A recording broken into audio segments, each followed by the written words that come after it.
இந்த பதிவு பெண்களுக்கும் பெண்களை பற்றி அப்பா அம்மாவுக்கும் தான் இந்த பதிவு. நல்லா கேட்டுக்கோங்க. ஆடம்பரத்துக்கு ஆசைப்பட்டு பொண்ணை கட்டி கொடுத்து கஷ்டப்படுறத விட உழைச்சி பாடுபடுற நல்ல பையனுக்கு பொண்ணை கொடுங்க. நல்லா வாழும், சந்தோஷமாகவும் இருக்கும், நீங்களும் நிம்மதியாக இருக்கலாம்.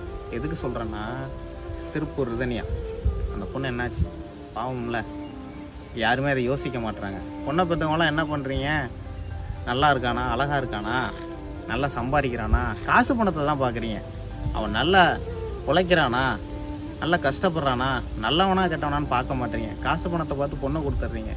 இப்போ யாருக்கு இழப்பு? நமக்கு தானே இழப்பு. இந்த பொண்ணு என்ன பாவம் பண்ணுச்சு? இப்போலாம் வரதட்சணை கேட்குறதே தப்பு. பொண்ணே தங்கம், இதுக்கு மேலே வரதட்சணையா? ஏன் அப்படி இருக்கீங்க? கொஞ்சமாவது மாறுங்க. எதுக்கு சொல்கிறேன்னா, பெண்களை பெற்ற தாய்மார்கள் தந்தைமார்கள் தான் சொல்கிறேன், கொஞ்சமாவது மாறுங்க. பெண்களை கொடுக்கும்போது பையனை நம்பி கொடுங்க. பையனோட அப்பா அம்மாவை நம்பி கொடுக்காதீங்க. பையன்தான் உங்கள் பொண்ணை பார்க்க போகிறான். கடைசி வரைக்கும் வர்றது அந்த பையன்தான். அவன் நல்லவனா கெட்டவனான்னு மட்டும் பாருங்கள். காசு பணத்தை பார்க்காதீங்க. பணம் வரும் போகும். நல்ல பையன் கிடைக்கிறது ரொம்ப கஷ்டம். உழைச்சி நல்ல கஷ்டப்படுற பையனுக்கு பொண்ணை கொடுத்தீங்கன்னா உங்கள் பொண்ணும் சந்தோஷமாக இருக்கும், நீங்களும் சந்தோஷமாக இருக்கலாம்.